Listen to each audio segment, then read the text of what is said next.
I have the privilege of introducing Cherian Koshi. Cherian is a visionary with over 25 years of social impact leadership and transformation. His expertise blends nonprofit acumen with tech innovation, exemplified through his creation of the game-changing nonprofit OS. He's revolutionized nonprofit operations with Nonprofit OS, an AI-driven platform, marking a significant leap in the sector and advancing industry standards.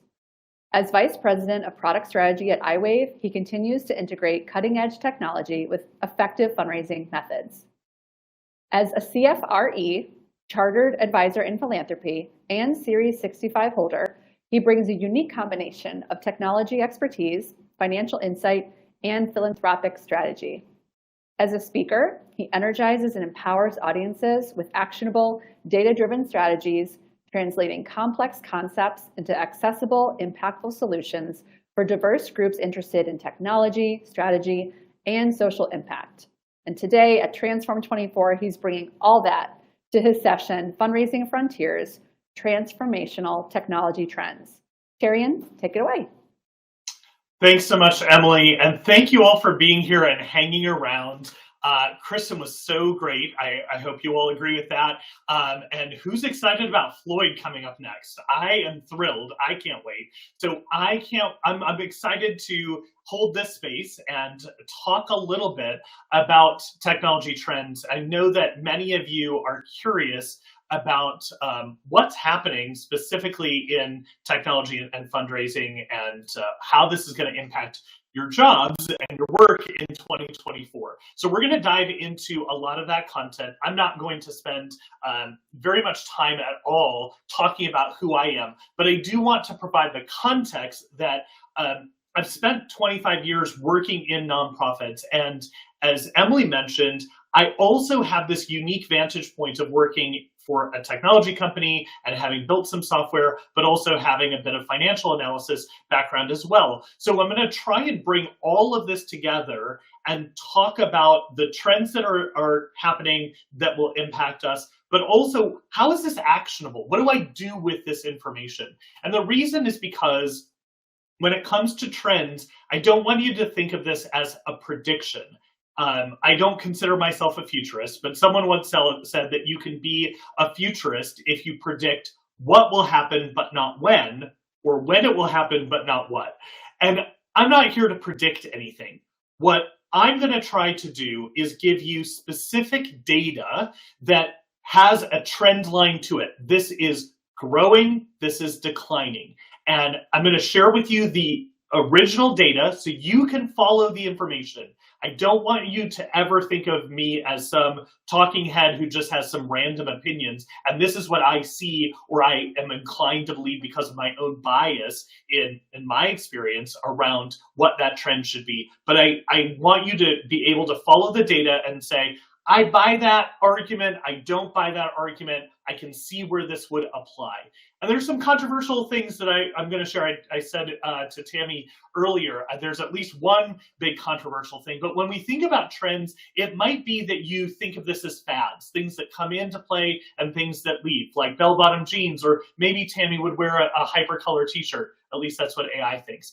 In reality, when we think about trends, however, there's if you saw Seth Godin, fantastic. This is sort of tying into what Seth mentioned in the one slide that he had, but also this is sort of kind of consistent when it comes to technology adoption or the way in which we sort of navigate the world around us. And when you think about adoption on the vertical axis and time on the horizontal axis, there are some things that are just too early. Now, things like AI, which we'll deep dive into in a bit, have been around since the 1950s, or at the very least the 1980s, but they didn't really have a lot of early adoption. So that some of the ideas, some of the concepts, some of the tools were too early in ways in which we could use them.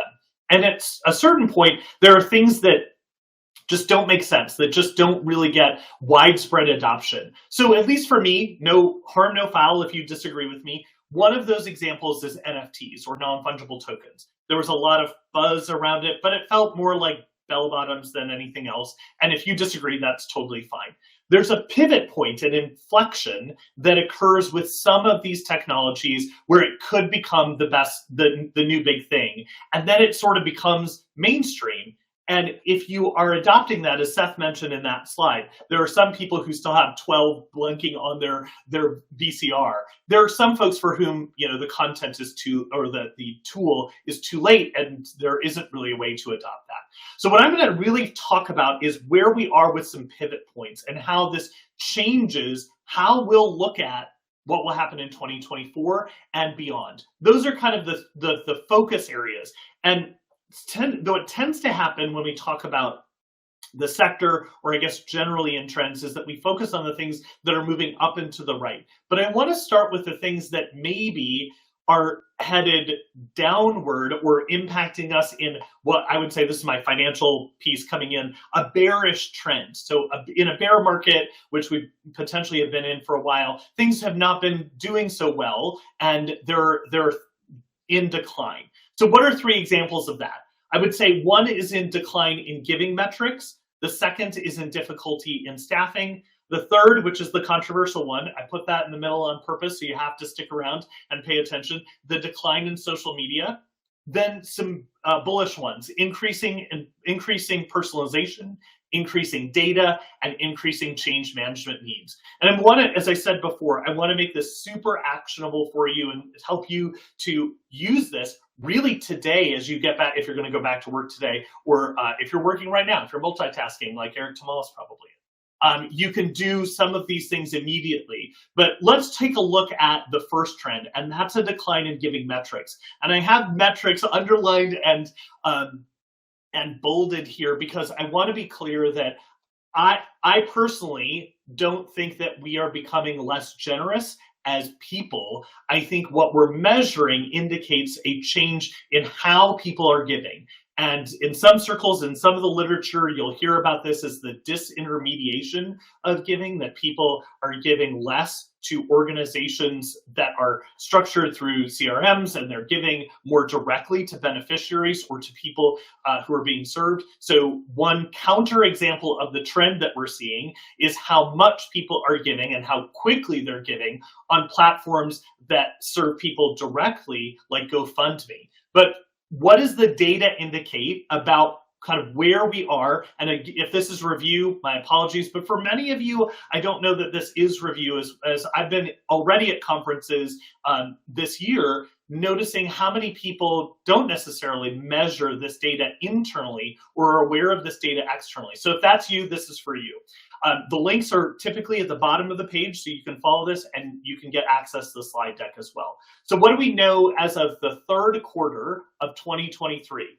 The 2023 full data should be available soon, but as the third quarter of 2023, we know that donors have declined year over year, the dollars have declined a little bit year over year, and that retention continues to be down year over year.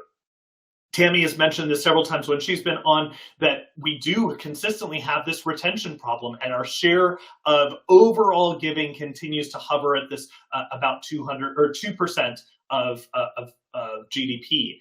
And the important thing to remember here is that these metrics that are created and maintained by the Association of Fundraising Professionals, or AFP Global, only looks at a snapshot, a section of the number of donors. So this is disclosed on the website, but it's, just to highlight, it's 3.1 million donors, $4.1 billion, and 8,000 organizations. Well, when you think about the size of the fundraising pie, the charitable giving pie as provided by the Giving Institute, it's quite a bit larger. And even that has its own limitations in terms of understanding how and why people are giving. But given the metrics that we have, there's absolutely a retention problem as in the US and Canada in terms of the donors that we have recurring, coming back year over year. So that for sure is an issue. If you're not familiar with what a retention rate is or why that's important, let me pause for a moment and give you that calculation. So this is the number of donors. You start with the numerator of the number of donors at the end of a set time period. So 2023 or Q3 23, whatever that number might be. And then the number of donors at the start of your measurement. And then you multiply that by 100 to get your retention rate percentage. So if I had 50 donors at the end of 2023, for simplicity's sake, and I had 100 at the end of 2022, my retention rate was above industry average, actually, at 50%. So why is this important? It's important and actionable for you because many of you are going into a budgeting cycle in the next couple of months. And the information that you have as fundraisers, as nonprofit professionals who are here today, is that you have data that is essential to that budgeting process. So I want to empower you with this very simple, it looks complicated because there's lots of numbers, but it's very simple. So if you think about the number column here, what we're looking at is, let's say, for example, the number of donors that you had in 2022. 1,321 new donors in 2022, 4,000 some repeat donors, and then recapture are donors who gave in a previous year and they gave, but they didn't give in a previous year, and they in the last previous year, and then they gave again in this example in 2022. So you'll see here the total number of donors is 6,595. And then we have a retention rate. This is why it's so important to calculate that retention rate. And these are generally industry standard. There's not exactly, but generally around industry standard. So about 20% for new donors, about 60% for repeat donors, that's relatively high, and recaptured donors at about 4%. So then as you think about then what does that mean? If you multiply those numbers together, you get what you would expect to have in 2024, or in this example in 2023 to 2024, if your retention rate is 20% of those new donors, then you're only going to keep 255 of them. You can then take their average gift and you can see what that total number of giving is. What's really, really exciting, what's really interesting, Harvey is stealing my thunder in the chat. What's really, really exciting about this from a fundraising budgeting perspective is that you can see the previous dollar total, $1,280,000. You know, based upon the retention rate, that you should expect about $650,000 in the next year. This is the most important thing for you to come away with. If you take a nap for the rest of the session, if you're biding your time until Floyd, if you are raising $1.2 million this year or $100,000 this year, it is very difficult to expect that you will meet or exceed those goals if your retention rate is less than 100%, and if you are not continuing to invest in the fundraising work that you're doing. You need to increase your investment in order to get increasing returns. So please remember that as the real takeaway of all of this is that the trends indicate to you that you really have to invest in people, in tools, in technology in order to be able to grow your income. You cannot do things, as Tammy said before with Seth Godin, we can't just keep doing business as usual. We can't keep doing the exact same thing and expecting the same or better results. It will not happen. So what is our second trend? It is the difficulty of staffing. This has been mentioned before, but I want to address this with regard to how this will impact organizations on two levels. So as you probably are aware, most of the nonprofits that were surveyed in the Council of Nonprofits report indicated that they have job vacancies. I'm guessing that this is your experience as well, that you have jobs that have gone unfilled. Maybe they've gone so unfilled for so long that you've just not posted them, and you've just kind of given up and you've said, we're not going to hire someone for this. This is more than we experienced in COVID. And so as I think back to my experience as a development director and during COVID and not having the staff that I had expected, and because of layoffs and reductions in force, this was really dangerous from a consistency of engagement perspective with our donors. I think it affected our retention rate because we were trying to do more with less. And so in the current era, in 2024, we're seeing additional competition for salary, based upon budget constraints, because all of the money that happened during COVID has now sort of waned in many of those organizations, as well as stress and burnout among professionals like yourselves. So we're seeing all of these create essentially a perfect storm inside of organizations. And there are two implications of this that I want you to take away from the staffing trend. The first is you are being forced to do more with less. And I hate that. I've lived that life, and it's overwhelming, and it creates a cycle that ends up contributing to stress and burnout, and making it impossible for you to reach your goals. And I think the real challenge that we face as a sector is overcoming this real spiraling circle of not paying staff well, not budgeting for the resources that they need to succeed, and then creating the burnout because we don't have the tools or the people to help us get over the inherent barriers that are occurring outside of the sector and impacting what we do. So on the first level, I think the real risk is that this continues to occur, that staffing continues to shrink and people leave the sector or they leave for another role, and that in and of itself is a challenge. And so it could compress the work that we're doing.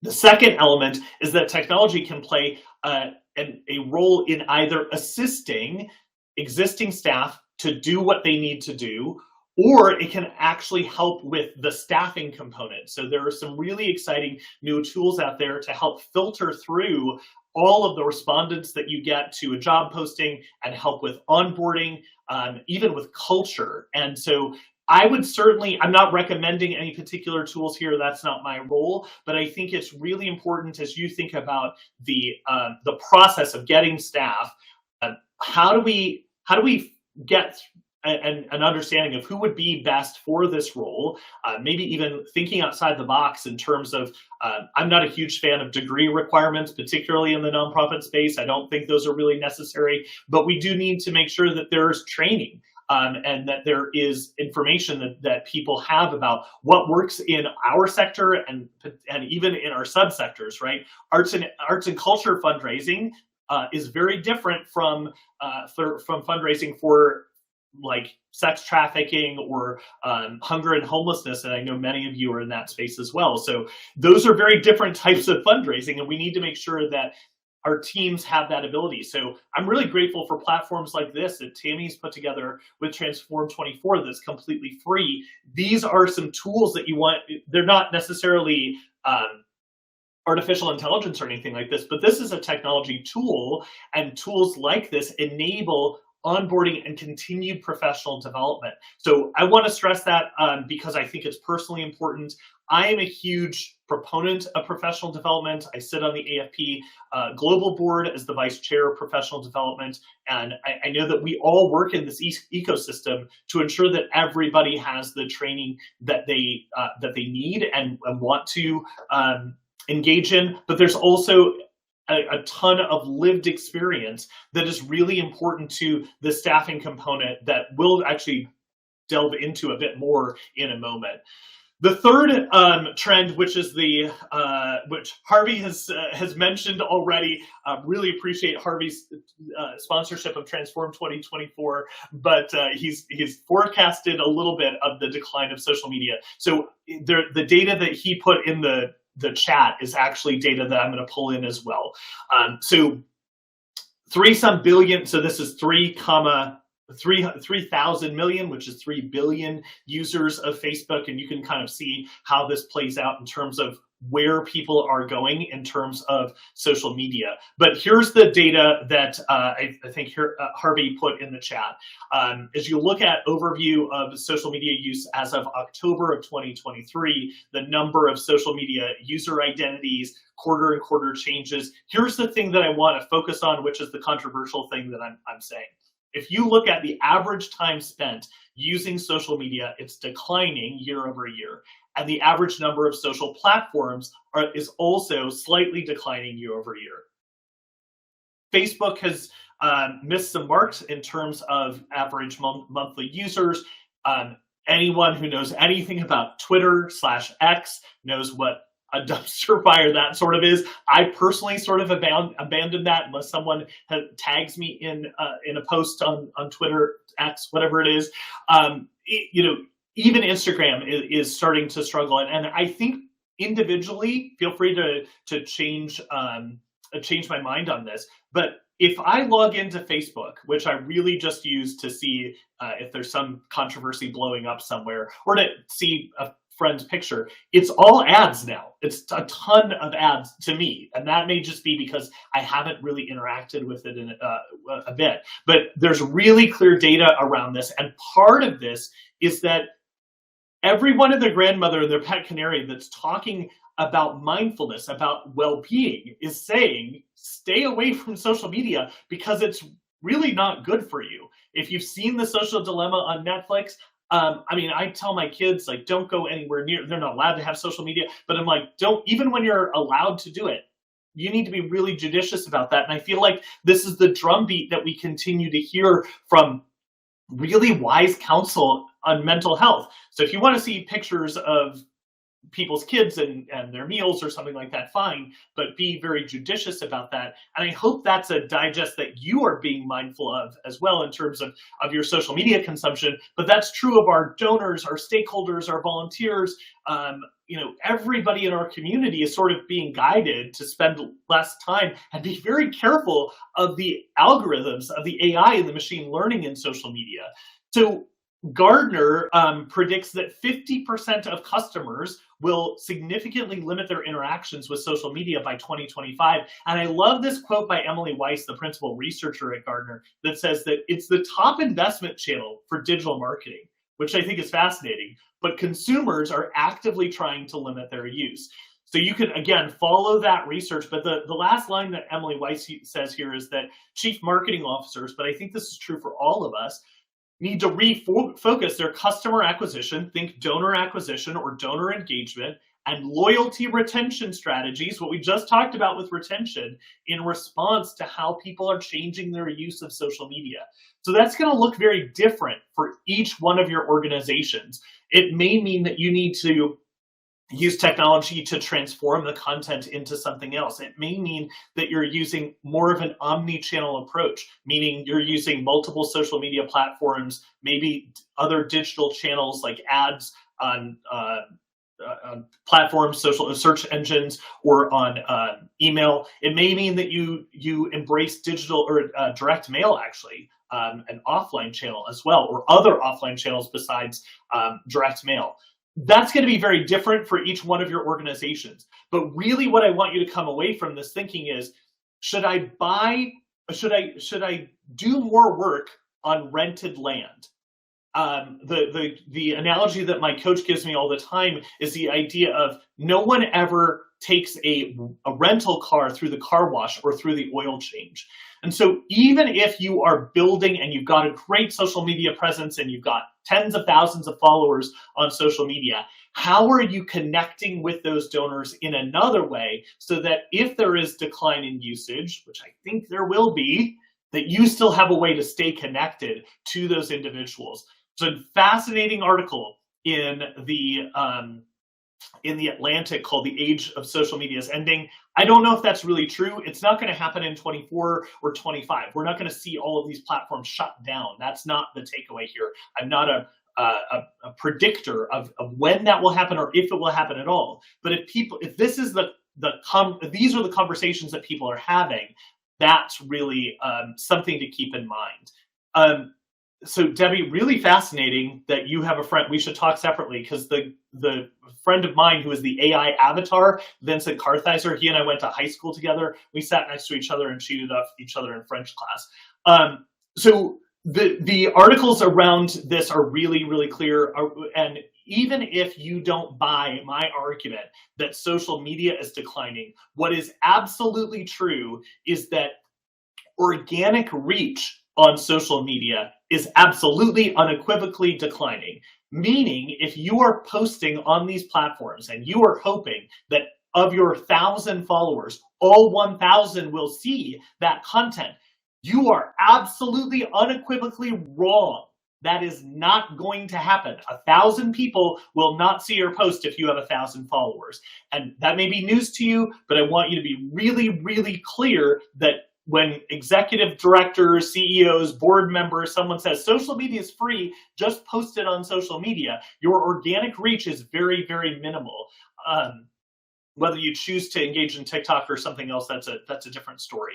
So really look at the platform that you're posting on, do the research on organic reach, and understand what is your return on investment in terms of that particular social media platform and how you will navigate that space starting in 2024, immediately right away.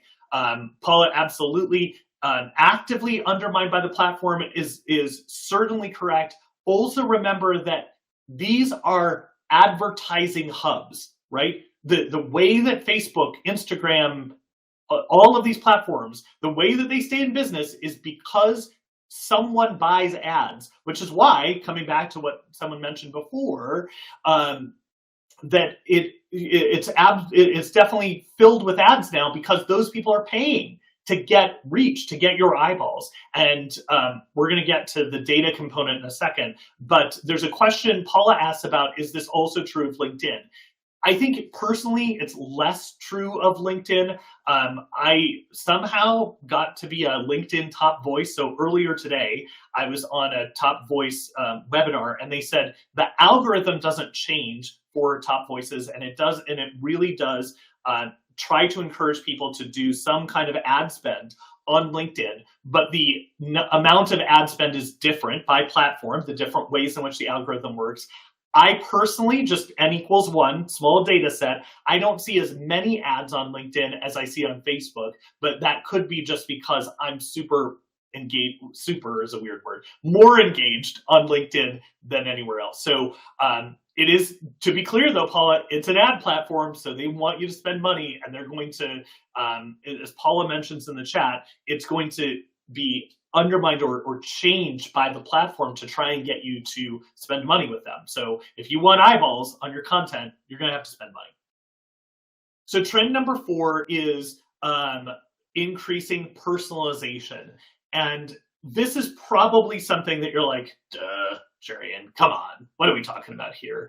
I think there's a level of personalization that we're comfortable with, meaning, you know, the email comes out and it says, hey, Jerian, or maybe in the subject line, like, hey, Jerian, check this out.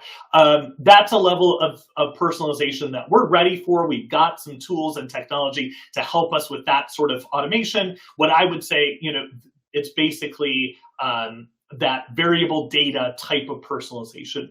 That's table stakes in this environment. So if you're sending out, hey, friend, or dear supporter, that's one level of the conversation. We need to address that because the expectation around personalization is exceptionally high in the new environment, specifically in a new age of AI. So as the McKinsey report here indicates, non-personalized communications pose a business risk in a low loyalty environment. What they're evaluating is actual businesses. But imagine how much worse or how much more significant of a risk this is for nonprofits. In a retail environment, you are getting a thing of value. I go to my pizza parlor, I spend 20 bucks, I get a pizza, I eat it, it's delicious. I get something of immediate satiating value. As Seth mentioned in his talk with Tammy, he said, like, if you're giving $30 million, or if you're giving $20 million, you are personally feeling like you're getting $30 million of value out of that. Whether it's actual, like your name on a building kind of nonsense, or it's some kind of warm glow feeling out of it, or the impact that you're having in the world, you're getting that value out of it, but it's not the same thing as holding an iPhone 15 or buying a movie ticket or going to the taco place, right? It's not the same thing. So in those environments where loyalty is low and people are switching between brands, imagine now how this is impacting all of our nonprofit brands, where the loyalty element has some component, it has some stickiness because of my identity and my cause orientation, but it also is driving their expectation then of high levels of personalization. So on one level, Amazon sets the bar, or Old Navy or Kohl's or whatever sets the bar for how I expect to be communicated with, the frequency of communication, the level of relevance, the types of content that you're giving me. So when we talk about personalization, I'm not just saying like, hey, Emily, thanks for being a supporter of Dogs Who Care. We want to share with you this impact report. It's really like, Emily care. I don't even know what kind of pet Emily has, maybe none. But if Emily has golden doodles, like I have a golden doodle, then the content that Emily might be expecting to receive has more to do with golden doodles rather than pit bulls or something like that. And what is that? What is Emily's expectation around that personalization? And do they get frustrated with that? So as you're thinking about this, I'm not going to go through this specific data here, but as you're thinking about the first time engagement, that level of personalization gets even more significant. These are trial gifts. These are test me out gifts. So you may have someone who gives $10 because that's a meaningful contribution to them, but they may be giving $10 because it's a test balloon to see how your organization treats them. And I think this adds everything to do with our retention rate. So is your giving frictionless? If it's a lot of friction, like I get a lot of stuff in the mail, my mom who's 87 gets a ton of stuff in the mail, and so I was going through her mail this weekend, and like all of this has a lot of friction around having to get a stamp and writing a check and blah, blah, blah. There's no QR code, there's no link. 87-year-old mom's not going online, but I would, and I get a lot of stuff where I have to find a stamp and put some mail on it, and I'm like, I don't know where my stamps are. But what do those recommendations look like? Are the messages tailored to my needs? And this is where technology can lend itself to that trend in being able to create messaging that resonates by channel, by demographic, by psychographics, or deeper understandings of who our donors are and what they want to hear from us in terms of impact or gratitude and what that looks like. So if you don't have a kind of table stakes again, if you don't have an onboarding series for your first-time donors or first-time volunteers, doesn't really matter, whatever that is, having something like that is really important. There are technology tools out there that can help you with that. Highly, highly recommend, because those are the really important relationships to get right, because we lose a lot of them. We lose 80% of them.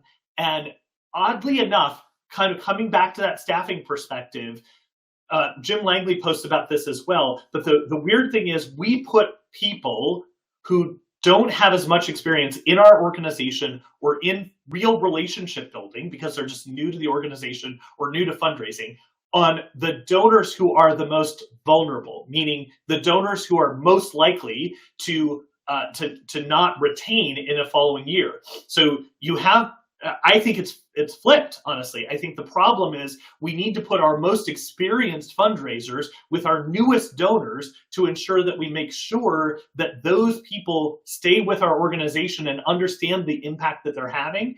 And I think the data lends itself to that sort of approach. Of course, that's a reallocation of resources, but this McKinsey data, it's all the same link from before, indicates that personalization makes a huge difference in terms of how people recommend, if they're going to refer friends to buy something, but certainly if they're going to recommend friends to give to your organization or volunteer in your organization, if they're actually going to make that transactional decision, meaning they're going to make a donation or they're going to volunteer their time, but also whether they're going to do it again.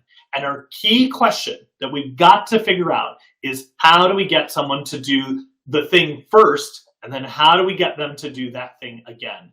And if we come back to the core strategic question, it really has to do with personalization. Am I one of many? Am I an anyone, or am I a someone? And the more that you know that person and know what they care about, the more they're likely to say something good about you out there, or to do that thing again, volunteer or give to your organization.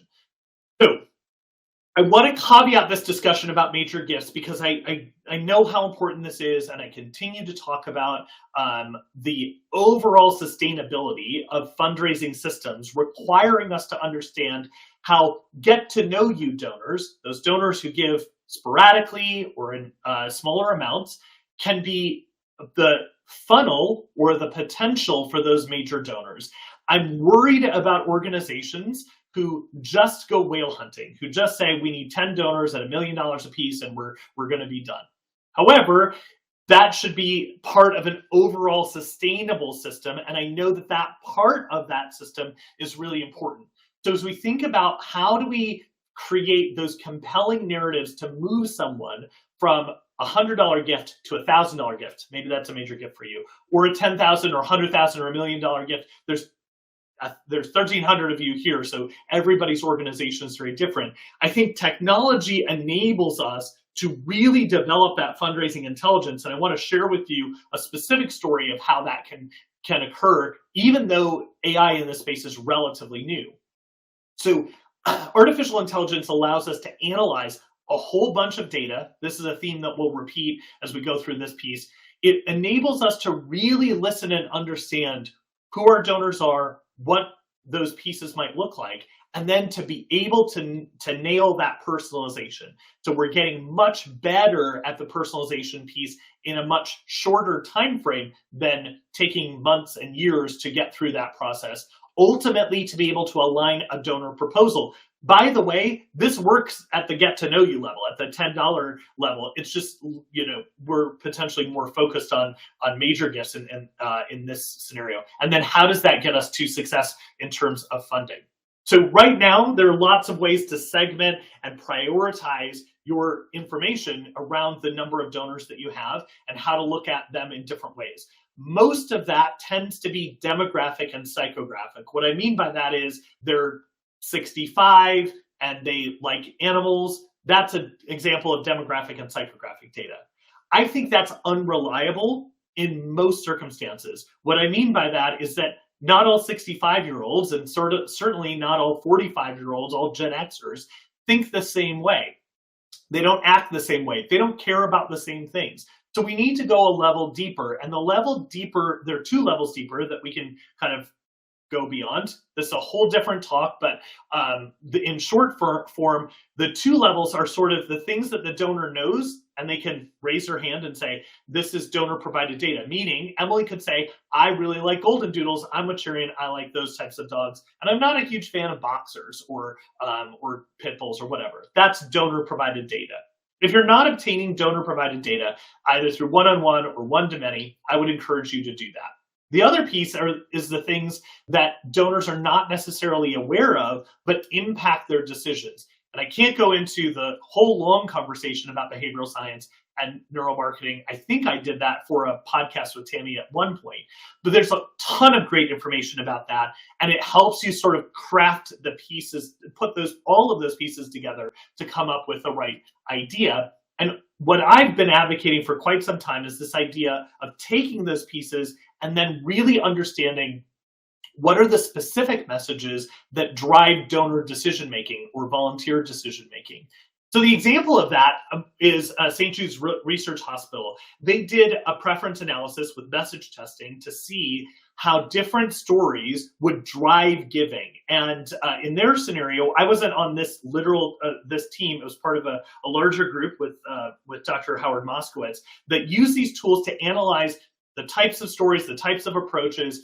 They put this into, they got the results, which I'll show you in a moment, and they put this into action around YouTube donation revenue, grew their YouTube donation revenue 25%. You can see all of the studies elsewhere in terms of the overall revenue, but it was really cool. So these are two examples of the things that we tested with St. Jude. So you'll see here what were the things that they tested, the pain points of what would drive a giving motivation around the impact, and then stories and word pictures. What are the things that resonated? We're also able to tell what didn't resonate with potential donors to St. Jude, and then be able to say, these are the ones that we would prioritize. These are ultimately what those YouTube donation elements would look like. So you'll see here, for example, You can hear emotional stories directly from St. Jude patients and their parents about how it saved their life and gave them hope. That resonated highly, but not as highly as you can take a virtual tour of the hospital and see for yourself what makes it such a special place. A lot of times we intuit what we think people want to hear in terms of stories, but this allows us to provide very specific actionable data to say, prioritize the virtual tour over those emotional stories in this circumstance. So that was super helpful. When it comes to advanced major gift strategies, I want you to think about if this is a space that you have prioritized for 2024, using the technology to identify, cultivate, and propose major gifts, using compelling narratives. You don't have to do a fancy preference analysis. You could do one-on-one investigations with interviews, with your major gift prospects, and be able to identify what that prospect cares about. But the technology allows you to prioritize and say, this is the right prospect. Of the 1,000 donors that we have, here are the 20 that are most likely to make a major gift at this time, and here's what the right amount would be, so that we're not sort of throwing darts and saying, would you give $1 million when they're really only comfortable with 30,000. That happened to me, actually. We had iWave at the time, and we did some analysis of our donor pool, and we proposed a gift of $30,000 a year for 5 years with a major gift prospect, and the donors were like, "This, thank you so much. This makes total sense. This is a great offer." We had someone propose $1 million gift, and it's because they misanalyzed the data. They thought that these people had a ton of money, which they do have a good amount of money, but they were not going to spend $1 million. Their approach was going to be more within that $30,000 range. So it allows you to prioritize those with linkage, affinity, and capacity to give to your organization. Those things are really important. It's not just about capacity. And then you're able to validate those decisions before you approach the donor. You can sort of do some of these things in a sandbox environment. But the second step is the most important, which is the human element of us as nonprofit professionals, as fundraisers, being able to identify the right person to approach that donor with that right donor offer, because there's so much that's nuanced, that's variable. Do they want to name this wing of the hospital after their mother because their mother received care in hospital, whatever that might be? And what is the right type of recognition or acknowledgement for that donor?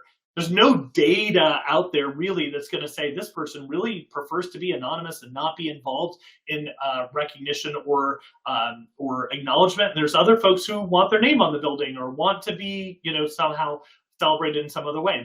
We're not here to discuss whether that's right or wrong. That's where the human element can come into play. So that authenticity can confirm that fundraising intelligence. So Andrew, with determining preferences, the input are those messaging points that I shared with you. So you take those messaging points and you put all of those together into an AI-generated tool that then goes out to an audience, a lookalike audience, if you will, of the donor profile. So you could do it about all donors or specific geographies, and then you see, based upon some math and some machine learning, what are the ones that resonate, what are the ones that don't. So as we get close to concluding, I want you to start thinking about, just like Andrew and Paul have shared here, what are some other questions that you have. But here's the one I want to talk about, which is probably one of the more pressing issues that we have, which is increasing data. This is a trend that is not going to diminish. It is one that will continue and will continue to get worse/better. This gives you a sense of what the global generated data looks like. And I didn't know that there was a word called zettabytes. In my head, I thought it was gigabytes and they just multiplied it. There's actually zettabytes and then there's bytes above zettabytes. Doesn't really matter. It's a lot of data, folks. It's a lot of data. And it's getting quite a bit larger daily. So the first takeaway when it comes to data and how people are using data is that when you think about your messaging, whether it's posting on social media or sending someone an email or just the amount of data that you have in your CRM or wherever else you're keeping your data, you think your data looks like this one bit, this one message, this one thing. And I love this meme because it really is like everyone's doing the same thing. Everyone's emailing at the exact same time, trying to, game the system of email opens, and everybody's trying to game the system of social media posts. So there's so much data. Now, here's the thing. Humans are not able to understand the wealth of data that's available to them. There's the element of data that you might have and that you might be aware of. And then there's all the data that could be accessible and could be useful to your organization in making decisions. It's too much to make decisions. And it lends itself to data paralysis. One example of that, the link's in the middle of the page. So one example of that is a partnership that we did with Neon One. And we took, Tim Serantonio, the director of brand, texted me at Saturday morning and said, hey, we have tens of thousands, like 60, 70,000 email subject lines that were sent through our platform on Giving Tuesday and end of year. Can you do some AI thing and figure out what this means? And I was like, sure. So with $100 and a few hours, I binge watched Blacklist during the day that day. But with some time, I was able to analyze tens of thousands of email subject lines. And I'm not going to spoil the report, but you can read what drove email opens, what drove donations or click-through rates, what was that? And you can do this. This is not to say like you need some techie guru to do this. Anyone can do this with the democratization of AI and machine learning tools that are out there to be able to understand your own data. Now, your data sets are probably smaller. You're probably not sending out tens of thousands of emails, but it gives you a sense of how we can process data very, very quickly, very, very accurately, and be able to see things that we wouldn't normally see because we have a particular viewpoint or a particular bias. Now, I want to be clear. AI and machine learning, they have their own biases, but at least it's bringing more to the table than what I'm expecting. I'm expecting that certain emails would work or that certain emails would drive engagement. And I could be wrong, and the machines will help me kind of figure that out. So as we think about prospect research in terms of donor acquisition, the old ways, and Seth Godin talked about this, like there was old ways of sort of cold prospecting. How do we, approach people that we think might work, or that we asked our board members for a list and we don't know if they care about our organization, or heaven forbid, we did some prospect researching with a card catalog or microfiche. Hands up if that was the case to you.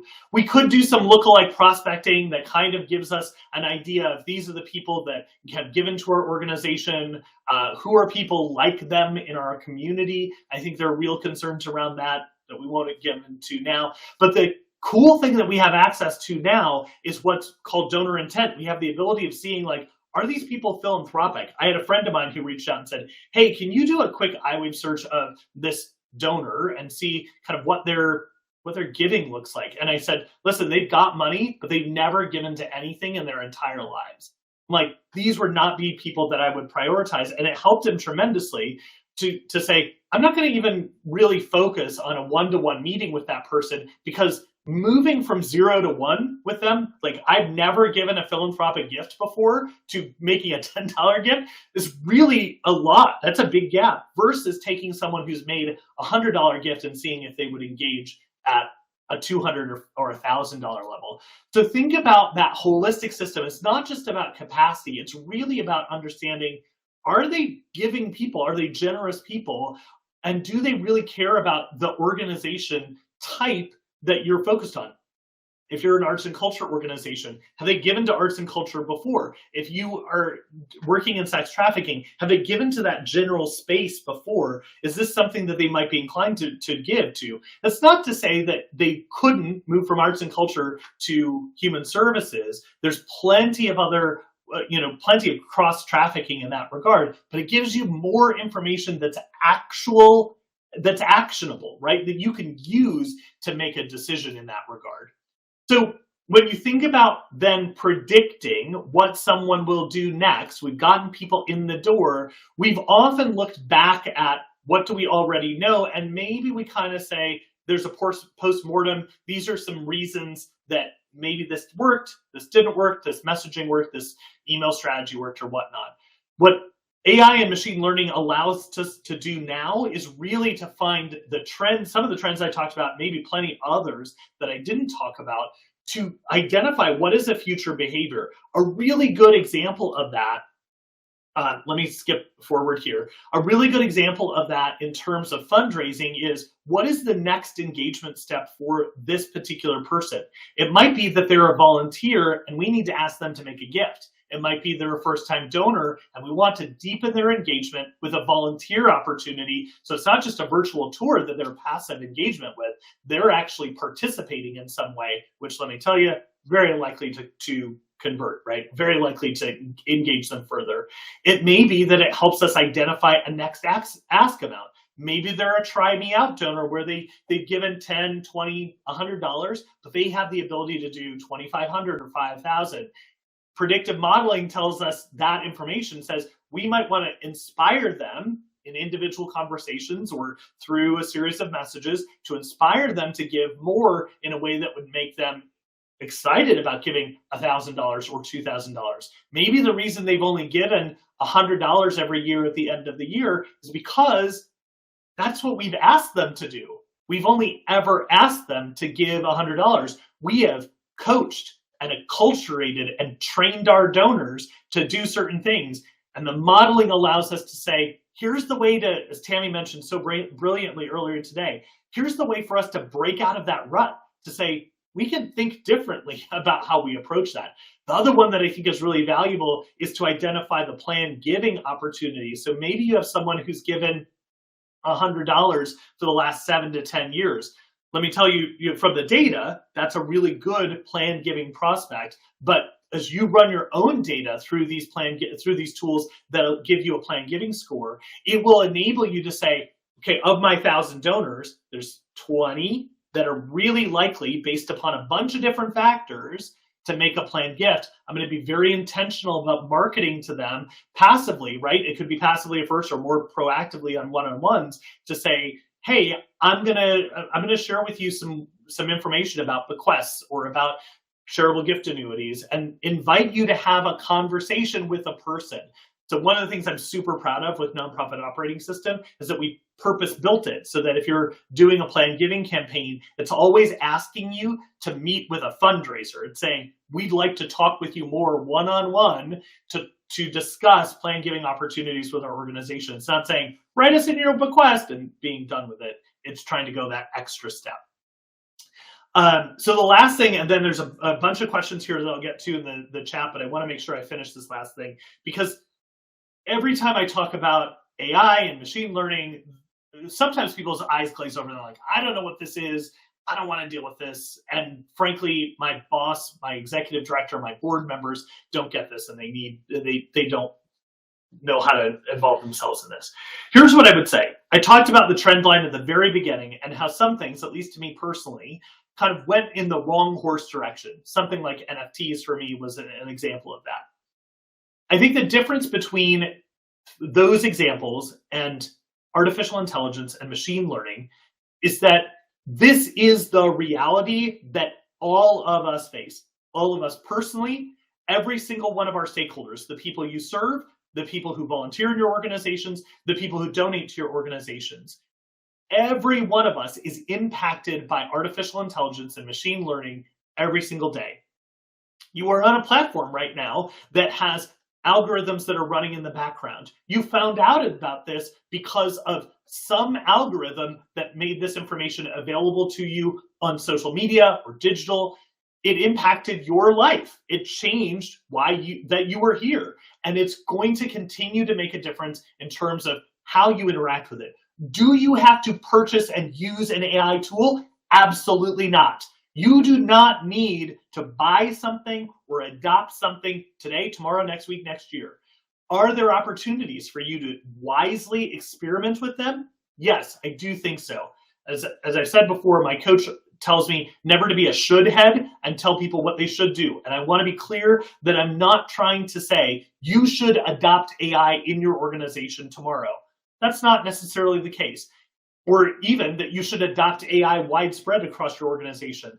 what I would recommend is that you go through a process of change management inside of your organization. This is a whole separate talk, but it can feel, as Paula mentioned here, data paralysis.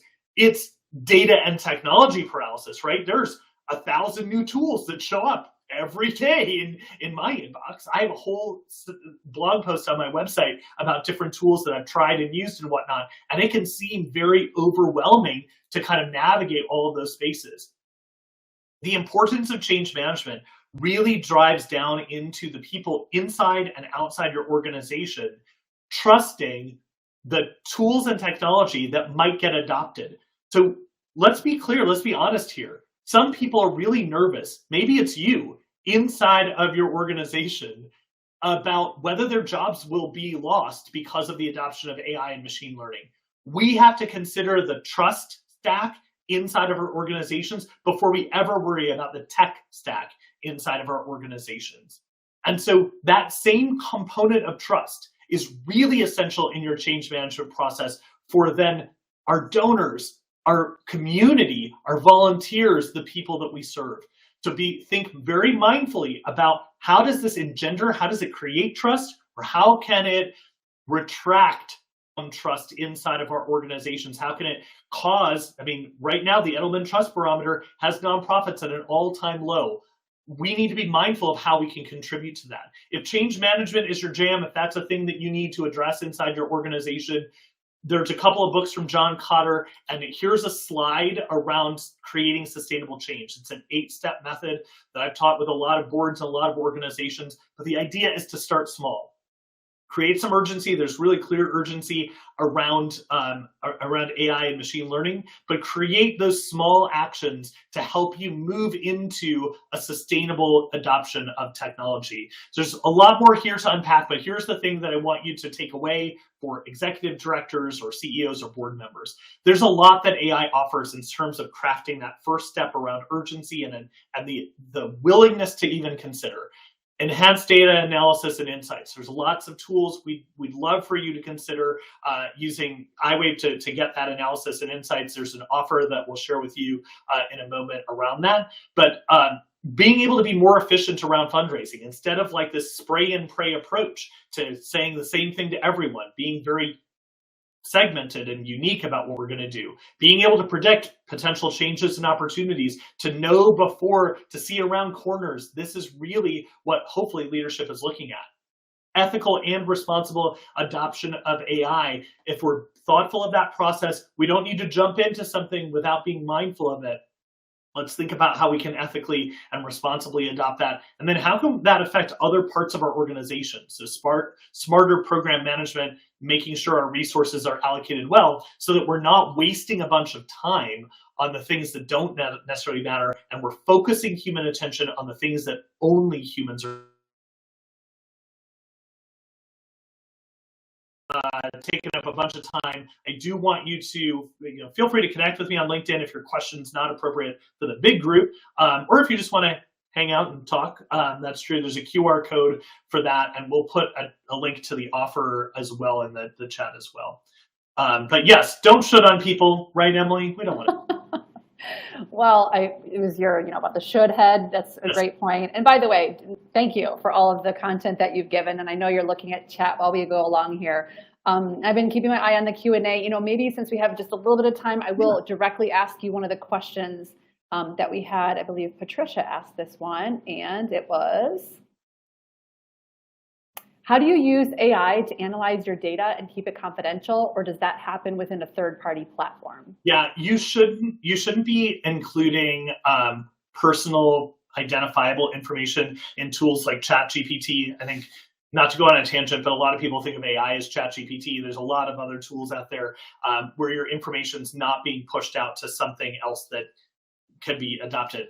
That being said, I don't think anybody's going to grab like Trent's information or Tammy's information and use that in ChatGPT. It's just unsafe in the transfer. So most of the platforms out there have a way to either anonymize that information, so you're not putting that information in a vulnerable spot, but there are also trusted providers where you do already have privacy agreements and whatnot, where they will have specific information about the person and their giving, and they're keeping it private, and they're able to analyze it inside of that service.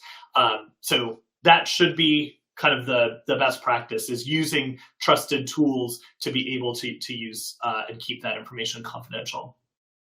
Thank you, Cherian. Okay, Great. this last one, if you have time for one second, one more You question. got Okay. When using AI to determine preferences, what is the input that we are giving AI to help us with the analysis? Yeah, hopefully I answered that before. Okay. Andrew, it's those, if you go back in the slide deck, which you'll get later, it's those message lines, right? So in that case, it was like the virtual tour example for St. Jude was an example of those lines, and you kind of mash those together, you see what sticks with people, and then there's the like fancy math analysis on the back end that you don't really care about, but it's really helpful in the grand scheme of things. So again, thank you all for being here. Thank you, Emily, for hosting. I'm super thrilled about Floyd. Floyd is like the Definitely. I can't wait. So I'm going to hang out here and watch for Floyd, but if you all have other questions that you want to ask about later, feel free. Thanks again for being here. Really appreciate you, Tammy, and the whole team.